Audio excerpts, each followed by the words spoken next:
we are in modern-day London, and we are in the heart of the city down near Westminster Abbey. And there's this wonderful circle there where you see Parliament, Big Ben, you see the river, and across the river, if you were to see that far, would be the former site of Shakespeare's Globe Theatre. And it was the artistic side of the river throughout much of the early modern period on the side opposite that of Westminster. But right now we're in Westminster Abbey. And if you go to Westminster Abbey today, one of the things that you'll notice is that there are a significant number of people who are buried there.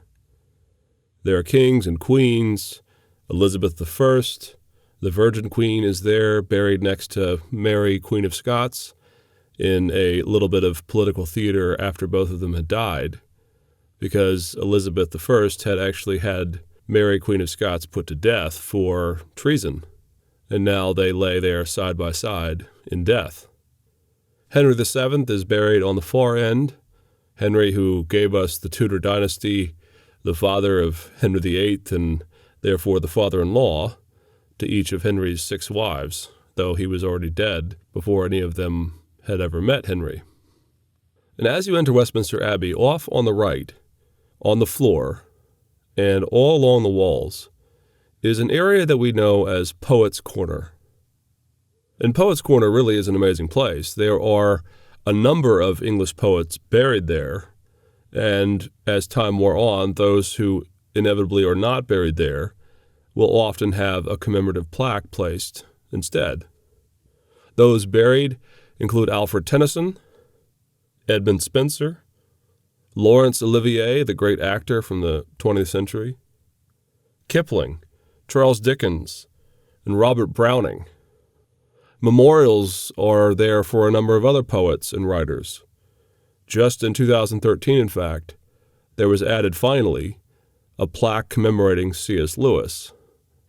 But in Poets' Corner, the first and by far, at least according to most accounts, the most important person to be interred there in Westminster Abbey was Geoffrey Chaucer.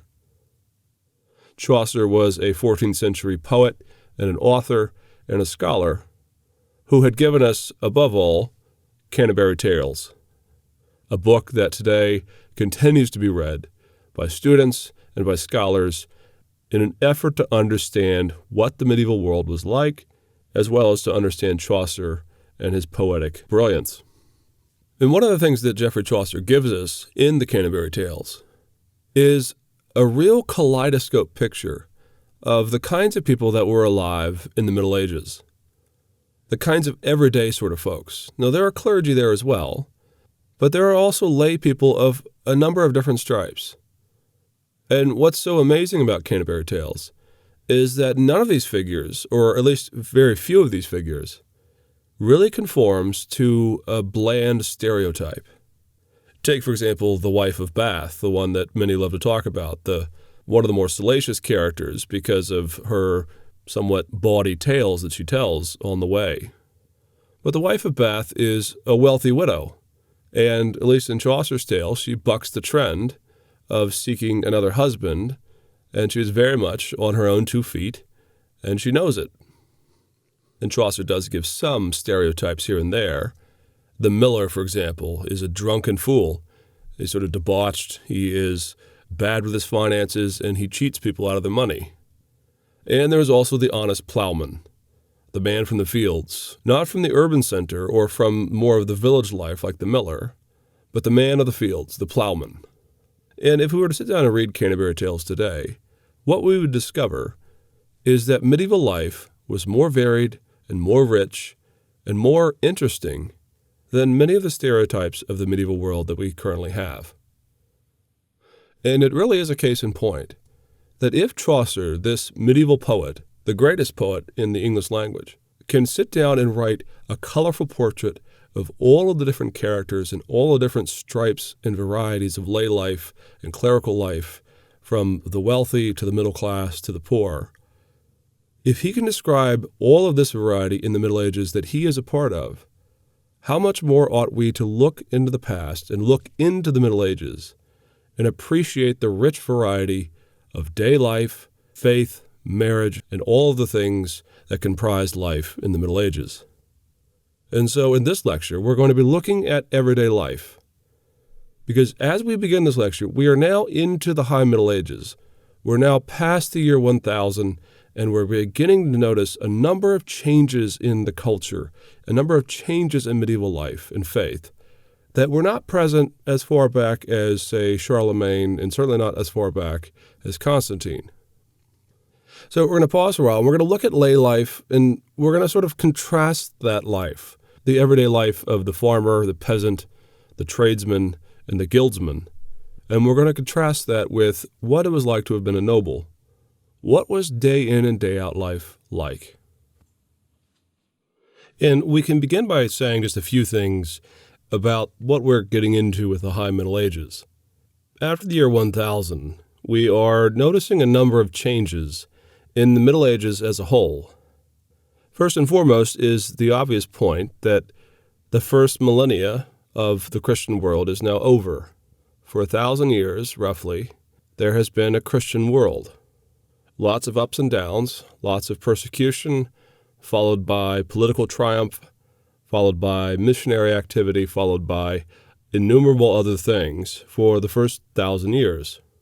And as we move into the year 1000, what we find is that for the first time, the Christian world has really worked its fingers and worked its way down into all levels of society.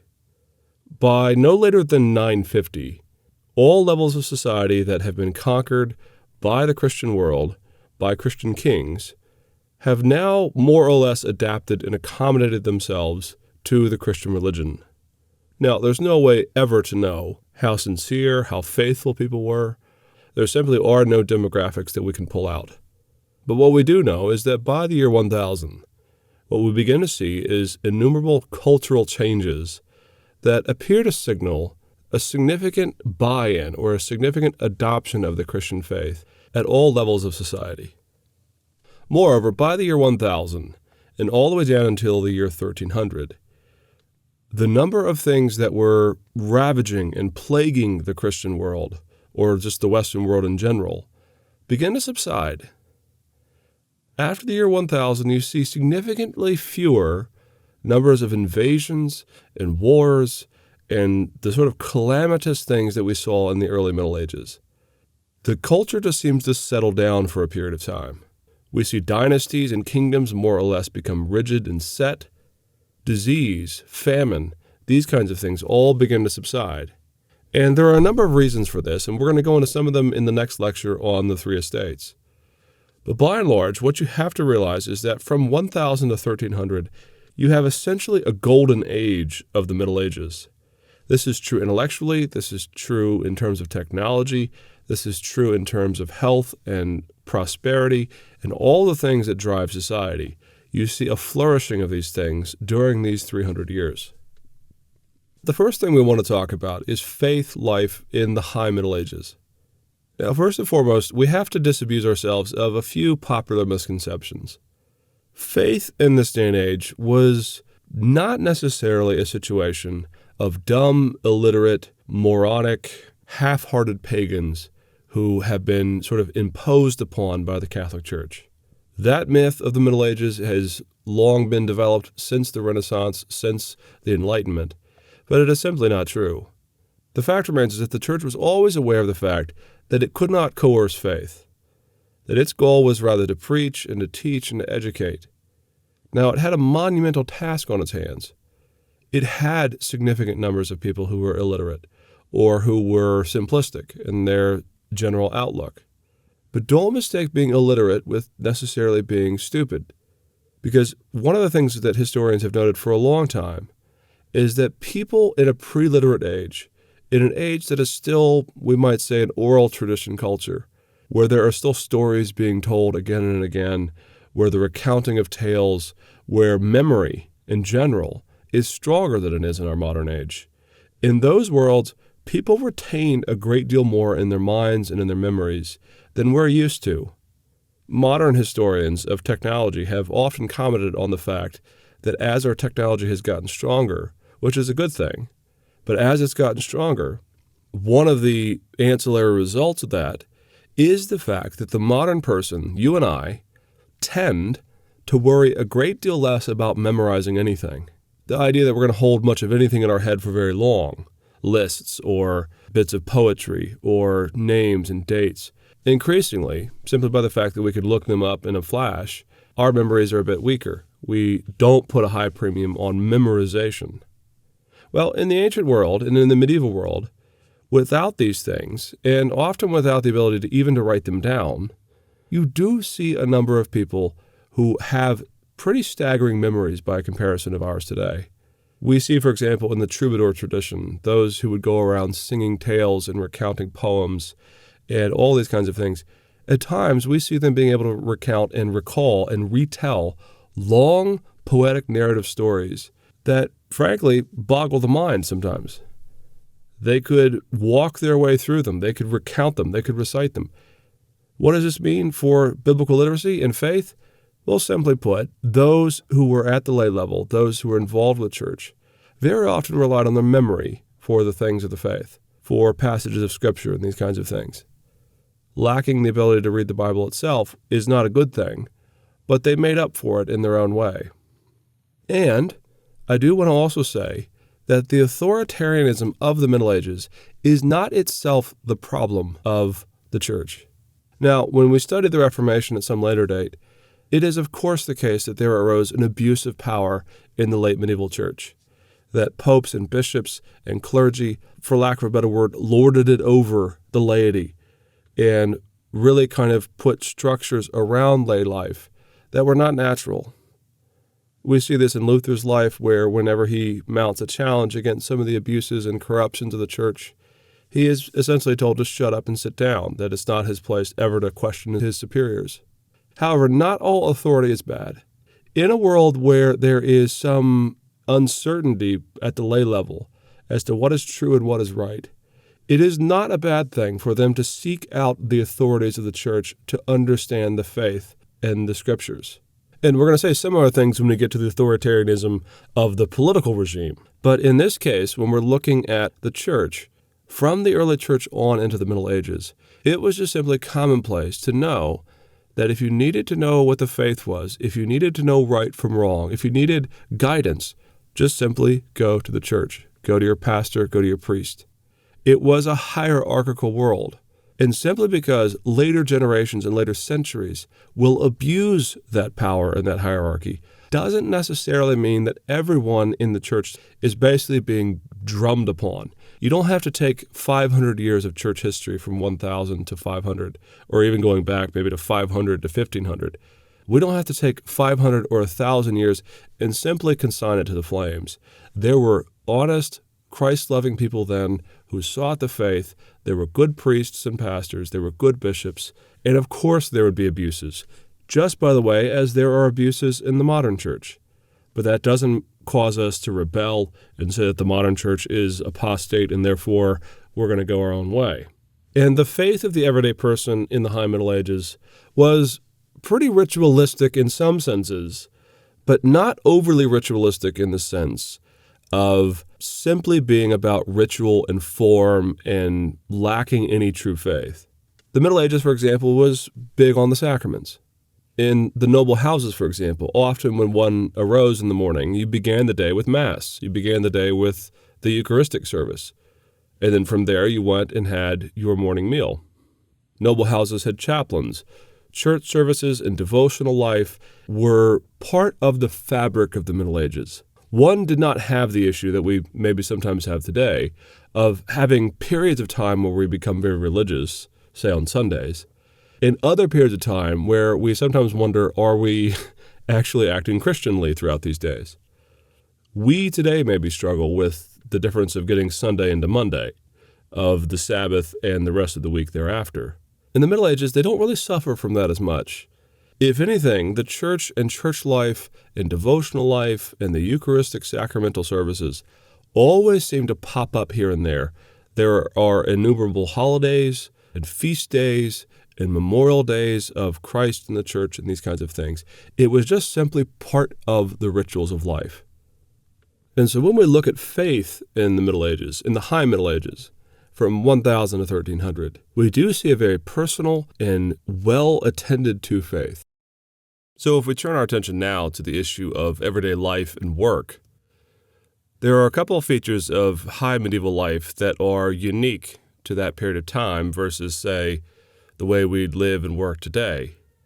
One of the most important factors of the early Middle Ages is that, by and large, people lived in an agrarian world. Most people lived in farms, but not the kind of farms we're used to today, where people live essentially out on their own. And because of the ease of technology, they're able to plow and harvest lots of food for themselves, and then through cars and trucks and these kinds of things, cart them or carry them on into a place to sell them. For a farming life or an agrarian life in the early to high Middle Ages, very often what you would have is a group of people, group of families, all clustered around a village or a town of maybe a couple of hundred, maybe at most 1,000. Now, there are always exceptions to the rule, but the ideal town or village in the Middle Ages was a group of families or clans clustered together, sharing in some cases a certain amount of pasture land, and they would all take their animals out there to pasture. Life was very interwoven with each other, and in general, it was pretty distant from the urban life of either the classical period or of the modern period. There were urban centers, there were large cities, but large in the Middle Ages is not large by our standard. The city of London in the Middle Ages sometimes hovered around 50,000 people. The bigger cities in Europe, places like Florence and other places in the Netherlands, would hover somewhere between 100 and 130, maybe 140,000 people. We are not talking about classic antiquity where urban life was supreme. Take, for example, Rome, which at times got upwards of 1 million people. Now, the way Rome sustained this is, of course, through widespread slave labor. They had slaves out on the farms doing all their work and then bringing the food to them. So very often it was not much of a challenge, or at least it was relatively simple compared to the medieval world. What happens in the medieval world, though, is you have two different types of workers. You have freedmen and you have serfs. Now, a freedman is very simply someone who works on his or her own. They are not bound to any lord, and they are not bound to any particular parcel of land.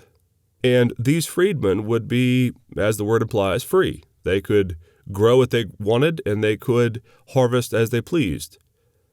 Now, they weren't isolated folks. They would very much take part in city life or village life.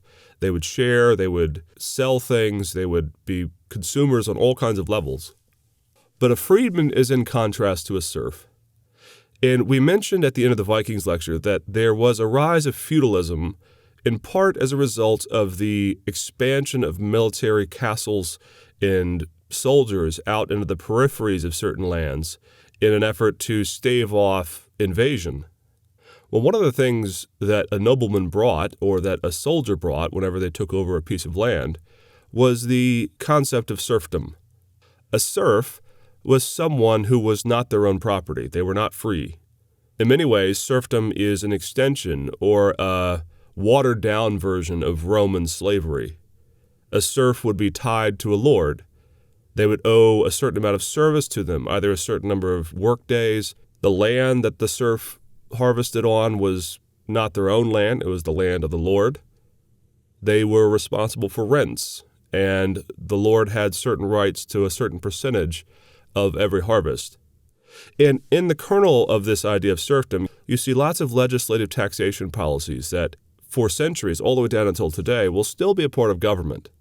So, for example, if two serfs got married, it was pretty common that the lord would have something called a marriage tax. At the death of the serf, there would be a death tax. And of course, in essence, we still pay some of these taxes today to our government. Now, one of the things that you have to understand about serfdom is that if you were to ask a serf, would you rather be a freedman or a serf? And in some cases, if you were to ask a freedman, would you rather be a serf or a freedman? The overwhelming response, maybe not the unanimous response, but the overwhelming response would be that they desired to be serfs. Why is that? Well, it really raises some of the issues and the differences between the Middle Ages and our own day. We prize freedom. We prize limited restraint whenever possible. We don't like government telling us what to do, these kinds of things, at least not in certain areas of our lives. We certainly wouldn't want the government telling us where to work, and we certainly wouldn't want the government pinning us to a piece of land so that we are forever bound to that piece of land. But if you think of serfdom, in the negative sense, of course, as an extension of the slavery of the Roman world, but in the positive sense, as tenure, much in the same way certain jobs, professors, for example, or teachers or union workers, fight for the right to have tenure. Well, what is tenure? Tenure is security.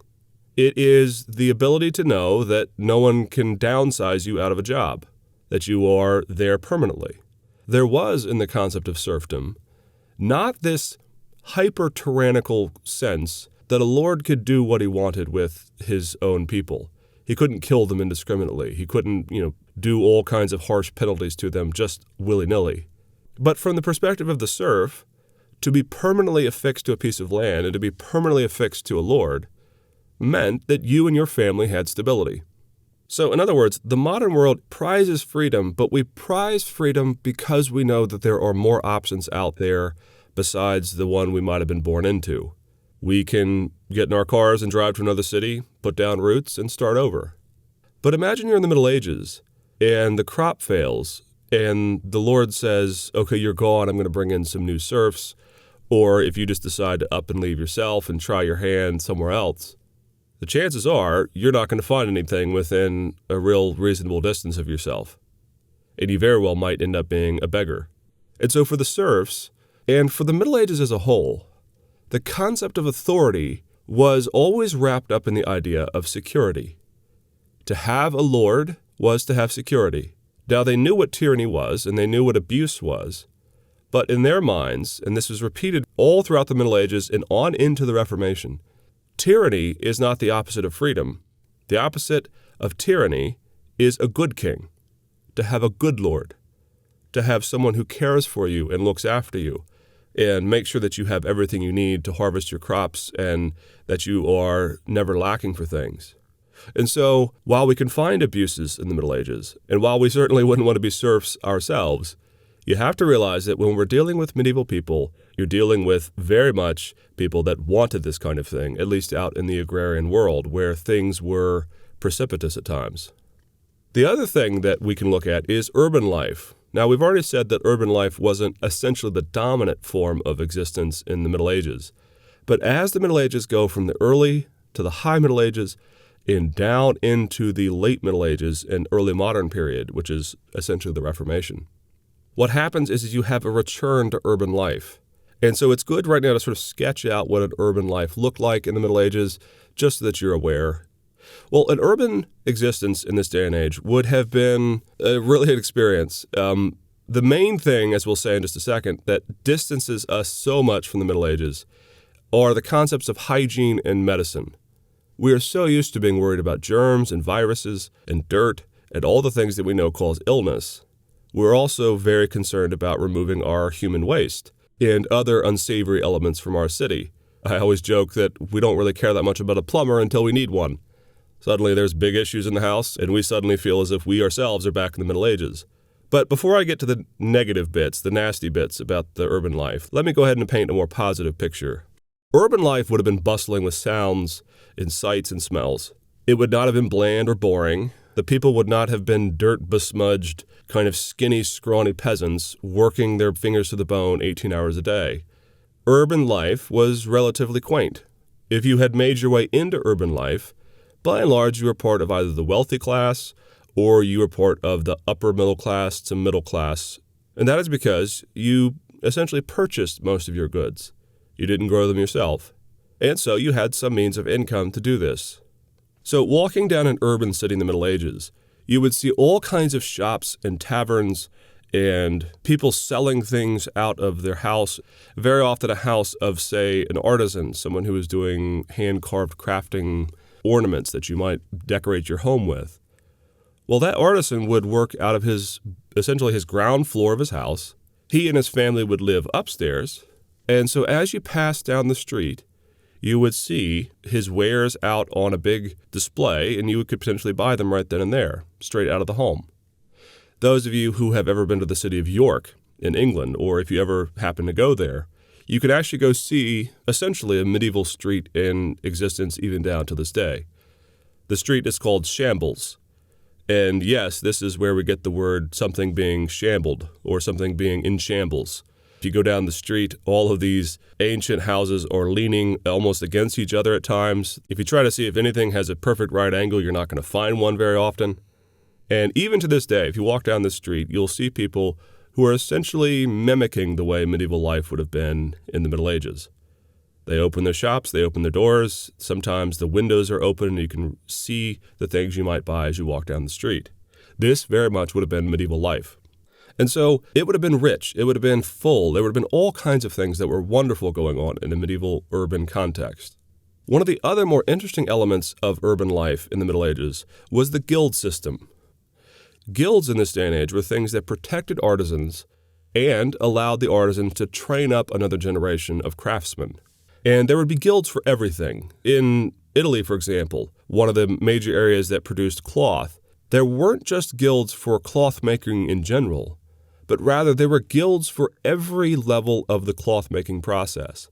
There was a dyer's guild. There was wool manufacturing guilds of different varieties. And it goes all the way up until the rank of tailor or the bolters and these kinds of things. Now, the medieval guild is something like a cross between a union and a fraternity. These people were social together, but they were also designed to ensure conformity and a consistency of product. So what would happen is if your family decided that you were going to become a blacksmith, that this was maybe your father's profession and you were going to take this on, well, initially you would be apprenticed into a guild of blacksmiths. And you would apprentice for a period of time. You would learn the ropes. In the case of blacksmithing, you would learn the bellows. You would learn the hammers. You would learn the tongs. You would learn all the things that it took to make something with metal. After a period of time of being apprenticed, and usually an apprentice was somewhere between the age of, say, 7 or 8, all the way up until early adolescence, in the early teens. At that point, after you've really learned the craft, you would become a journeyman. And a journeyman is someone who knows what they're doing. They can craft just about anything. And in most guild workshops, what would happen is the master of the workshop would leave the vast majority of the labor to his journeyman. The journeyman would do most of the work, and the master would sit back and, as we like to say, he would supervise, which could mean do nothing at all. But very often the master was there to maybe put the finishing touches on things, maybe to ensure quality along the way, these kinds of things. But he was also training the journeyman as he rose up. And then finally, after a period of time of being a journeyman, you would craft your own piece entirely on your own. So in the case of a blacksmith, maybe you craft a sword or a shield or stirrups, something that would be useful and sellable in your particular city.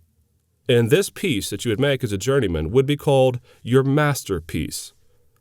And this is where we get the word masterpiece.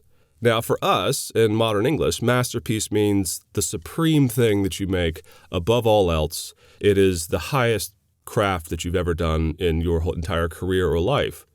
Well, in this case, masterpiece actually means a bit of the opposite. A masterpiece would be something that you bring to the guild, you would submit it to them, and they would expect it for quality, but also, more importantly, they would inspect to make sure that you weren't outdoing the other guild members.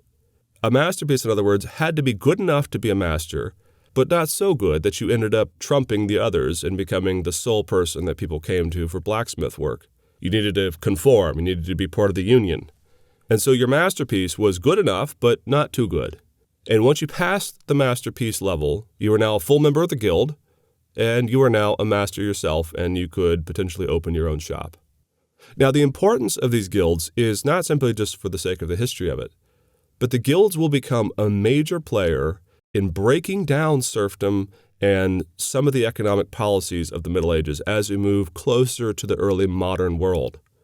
As we'll see in the next lecture, in fact, guilds actually become riotous in Italy in the 14th century. They end up challenging the status quo, and they end up rebelling.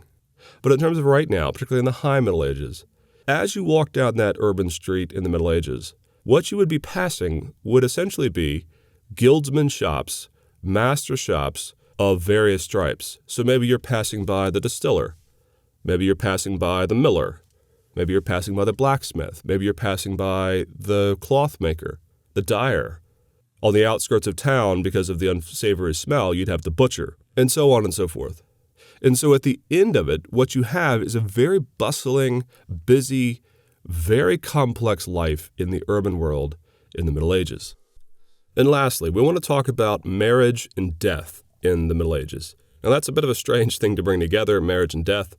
But if you think about it, marriage and death are the two most important ways that a society handles its culture. How does one get married? How does one choose a spouse? What is entailed in marriage? What is assumed in marriage? And in death, how does one go to one's death? What is the life expectancy? How is medicine applied? These kinds of things. And we could say a few things about this. In terms of marriage, medieval marriage was very similar to modern marriage, but it was also quite different in many respects. The ways in which marriage was different from today in the past is that marriage was principally an economic consideration in the Middle Ages. Now, this is true of much of the ancient world, but when you look at the Middle Ages, very often the bride and groom would not have had a lot of say in their choice for a spouse. Now, again, if you're living in a village or a town, it's not as if the gene pool is a large ocean of people. And so very often what would happen is your families would put husband and wife together. Now, at the front end, the biggest negotiation was the payment owed. Now, in this case, the biggest gift was the dowry, which is a gift that the husband and the husband's family paid to the wife after consummation of the marriage. For this reason, it was sometimes called the mourning gift. Now, there are some misconceptions about this. It's sometimes said that the dowry was paying the wife's family for the loss of a childbearing daughter, as if she's chattel, as if you're somehow buying her. But in fact, that's not what a dowry was. A dowry or a mourning gift was payment to the wife, usually in land or in money, a certain amount of livestock, these kinds of things, which would secure the wife in the inevitability that the husband dies. In other words, the husband, his property might very well be tied up or secured through the family clan as a whole. This is certainly true in the nobility. A young prince further down the line might have very little recourse to his own property, and more importantly, that property or that money might not very well pass to the wife if he were to die. It might be reabsorbed into the family. Land is precious, and so lots of families do not want to see their land parceled out and divided again by sons and daughters, etc. And so what would happen is a dowry would be a payment to a wife saying, I will buy your security. If I die, you will have this security here. And so there is an economic transaction piece that is a part of medieval marriage that is a bit different from modern marriage. And very often, marriage contracts, marriage alliances would break down at this point. The family of the bride would do everything they could to ensure that their daughter was not left out in the cold. Death was a very real concern. And so they would make sure that she would not be getting shortchanged and that she would be secure if the husband would die in battle or in disease. And so again, far from being chauvinistic or treating women as chattel, the dowry system was actually an effort to ensure the security of women. Now, what about life expectancy? Life expectancy was quite abysmal at this day and age. And again, now we're entering into a period of discussion in which the Middle Ages looks nothing like today. Imagine a world without painkillers. Imagine a world without aspirin, even. Certainly not any antiseptic, nothing like narcotics if you are in serious pain. Surgery would not be done with the patient asleep. They'd be very much awake and very much screaming. Childbirth without epidurals or even antiseptics. When you look at medicine and health in the Middle Ages, you are looking at a period of time that is doing its best, but its best simply is primitive. They know so very little about health. They know so very little about the internal workings of the body. Health was a significant issue, and health in the Middle Ages affected women very often more than men, and it also affected children. The life expectancy for a child born in the Middle Ages was that you had essentially a 50% chance of making it into adulthood, sometimes much less. Sometimes it was as much as 60% or 70% had died in a region. It would not be uncommon for a woman, for example, a wife, to have as many as 10 or 12 children, and only 2 make it to adulthood. Most children die between the ages of newborn and 4, roughly 50%. They simply don't make it. If you make it to the age of 4, then making it to the age of 12 is roughly another 50% off of that, maybe less, depends. And so at the end of it, children died at a staggering rate. Women also died at a staggering rate, often in childbirth. Just think of any of the complexities or the issues that might arise during birth. And then imagine not having any hospital, any understanding of blood pressure, of hemoglobin, of all the things that it can affect mom and baby. And you're going to realize that you're living in a very, very primitive world. And so in the Middle Ages, it would not have been uncommon for a man to have to marry several times. His wife dies, and he marries again. Now, the myth of this, of course, is that people believe that if you get into your 20s, that you're probably going to die by the age of, say, 35. And there are stats out there that point out that the average life expectancy was to the age of 40. Well, the actual fact is, if you made it into your 20s, you had a very good chance of living quite some time, with the exception of war or famine or pestilence. If you made it into your 20s, again, if you were one of the lucky few, then you had a very good shot of making it, say, to the age of 60, 65. Assuming, again, that you had healthy living and no accidents or disease. But death was very common in the Middle Ages. In fact, it was all too common. Now, we simply don't know the psychology of the Middle Ages. Did they see this as abnormal, or did they see this as just simply the way things work? I'm relatively convinced that they were not depressed emotionally or psychologically because of death, that they took it as part of the fall, part of sin in our lives, and that if everyone essentially is going through the same thing, it's very hard for people to rise up and say, this is unfair. In our modern world, we only really rise up and find death to be a real challenge when someone is taken away from us early. But at the end of it, we don't have any real strong evidence that the medieval man or woman saw death as somehow depressing. It was just simply a fact of life. By and large, early death, frequent death, was part of life. And so in the end, when we look at the Middle Ages, we see a different picture than might have been in our minds when we were taught medieval history as children or as college students. On the one hand, it's more rich, it's more varied. There's more color on that portrait than there might have been before for many of us. Still, it is a foreign world. Death is always around the corner, much more so than for us today. Famine was a real concern. Disease, hygiene, sewage on the streets, these kinds of things, meant that if we had gone back in the Middle Ages, many of us would have looked for the first ticket back to the modern world.